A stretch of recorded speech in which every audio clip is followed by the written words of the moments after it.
She was a billionaire CEO, arrogant, untouchable, and proud. But when her luxury car broke down, a black mechanic walked in and did the impossible. She mocked him with a bet. "Fix it, and I'll marry you." 3 hours later, the engine roared, and her life changed forever. The room went silent the moment she said it. The sound of her heels echoed against the polished concrete floor as Vanessa Cross, the powerful and famously cold CEO of Cross Motors, stood beside a sleek, half-assembled luxury car. Her white suit shimmered under the fluorescent lights, every inch of her posture screaming authority and confidence. Across from her stood Malik Carter, a young black mechanic from the lower division, his dark blue uniform smeared with grease, his hands rough from years of hard labor. He wasn't supposed to be in this part of the building. That day, Malik had only come upstairs to deliver a shipment of spare parts. But fate, or maybe pride, had other plans. The company's top engineers had been struggling all morning with the prototype engine of their newest high-end model. The media launch was just days away, and the engine refused to start. Frustration filled the air. Engineers whispered excuses, assistants scribbled notes, and Vanessa's patience thinned with every passing second. "This engine," she snapped, "is supposed to represent the future of Cross Motors, and it doesn't even turn on." Silence followed. No one dared meet her eyes. That's when Malik, standing quietly in the corner, spoke up. His tone was calm but confident. "Excuse me, ma'am. I think I might know what's wrong." Every head turned. The chief engineer frowned. "You're from maintenance, right? Stay out of this." But Vanessa raised a brow. "No, let him talk. I'm curious what our delivery man thinks he knows that my engineering team doesn't." Malik stepped forward, unbothered by the condescension. He placed his hand gently on the hood, studying the machine. "It's not the design, it's the calibration. The injectors might be misfiring because of a timing delay." A murmur spread through the room. Vanessa crossed her arms, amused. "Oh, really? So, you think you can fix it when my engineers couldn't?" "Yes, ma'am," he said simply. That confidence, quiet but unshakable, irritated her. Who did this man think he was? She tilted her head, a smirk curling across her lips. "Fine then. If you're so sure, fix this engine." She paused, then added, loud enough for everyone to hear, her voice dripping with sarcasm. "And if you do, I'll marry you." Gasps filled the workshop. Some of the staff exchanged nervous glances. Others tried to hide their laughter. No one could tell if she was joking or testing him. But Malik didn't laugh. He didn't even hesitate. He just nodded. "All right."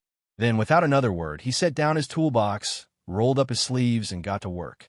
The room fell into stunned silence. Even Vanessa blinked, surprised that he had taken her seriously. No words, no retort, no arrogance. Just focus. As the sound of metal clinking filled the air, one thing became clear. This wasn't just about fixing an engine anymore. It was about proving something much bigger, to her, to the company, and maybe to the world. For the next 3 hours, the workshop turned into a battlefield of pride and skill. The air was thick with tension, the kind you could feel in your chest. The clanging of tools echoed off the metal walls as Malik Carter crouched beside the engine, his eyes sharp, his hands steady. He didn't rush. He didn't speak. He simply worked. Every twist of the wrench, every adjustment of the valve was done with precision, like a man who understood not just machines but how they breathed. Grease smeared across his arms and face. Sweat dripped from his brow, but his focus was unshakable. Around him, the other mechanics whispered, "Is he really trying to fix it?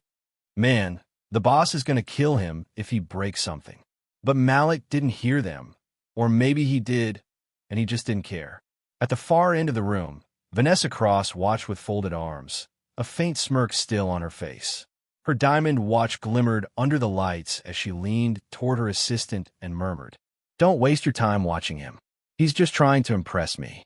Her assistant nodded, but his eyes stayed locked on Malik. Minutes turned into an hour, then 2. Slowly, Vanessa's amusement began to fade, because Malik wasn't fumbling. He was analyzing. Every time he paused, it wasn't out of confusion, it was calculation. His eyes darted over the blueprint, then back to the machine, as if tracing a conversation between man and metal. He worked with a quiet rhythm. Click, twist, tighten, like music no one else could hear.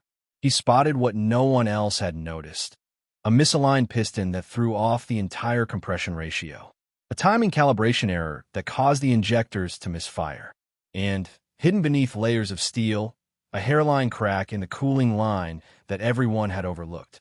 He fixed them one by one, carefully rebuilding the engine from the inside out, not with guesswork, but with understanding. By the third hour, the once cocky engineers were leaning forward, fascinated. Even Vanessa found herself stepping closer, arms no longer crossed. Finally, Malik stood up, his shirt soaked, his face streaked with oil and sweat. His hands trembled slightly from exhaustion, but his eyes burned with quiet satisfaction. He took a deep breath, reached for the ignition key, and turned it. The workshop fell silent. For a second, nothing happened. Then, with a deep, powerful rumble, the engine came alive. A roar so clean, so smooth, it vibrated through the floor. The machine that had refused to start for 3 straight weeks now purred like a wildcat. Gasps filled the room. The chief engineer's jaw dropped. Someone whispered, "That's impossible." But Malik only stepped back, wiped his hands on his cloth, and said quietly, "It's done, ma'am." For once, Vanessa Cross, the woman known for always having the last word, had nothing to say. When the roar of the engine finally faded, the workshop was swallowed by silence. The same people who'd mocked Malik minutes ago now stared at him as if they were seeing him for the first time. The smell of oil and smoke filled the air, but no one moved. Every eye in the room turned toward one person, Vanessa Cross. Her assistant leaned closer, his voice trembling. "Ma'am, he actually did it." Vanessa didn't answer right away. Her expression was unreadable: shock, disbelief, pride, and embarrassment all fighting for space behind her perfectly composed face. She blinked slowly, her thoughts spinning. This couldn't be real. A man she dismissed as just a mechanic had fixed what her highly paid engineers, graduates from elite universities, couldn't even diagnose. Her throat tightened. She could feel every pair of eyes on her, waiting for her reaction. But Vanessa Cross was not the kind of woman who admitted defeat. Not in front of her employees. Not in her own company. "That was," she began, her voice calm but icy, "lucky." A few people exchanged uneasy glances.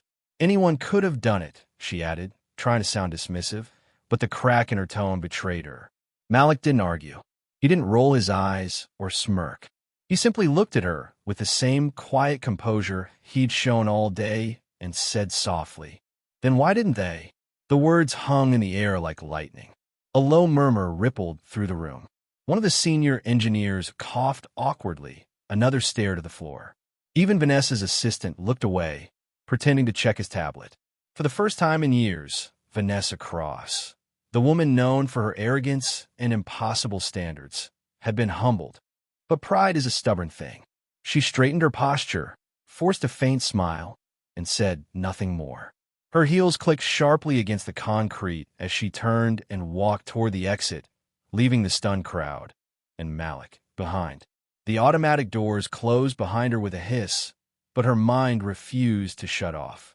That night, in her penthouse apartment overlooking the city, Vanessa poured herself a glass of wine and stared out at the skyline. But her reflection in the glass wasn't the confident CEO she usually saw. It was someone unsettled. She kept replaying the scene in her head. The way Malik had stayed calm under pressure. The way he never begged for approval or attention. He didn't fix that engine to prove her wrong. He fixed it because he could.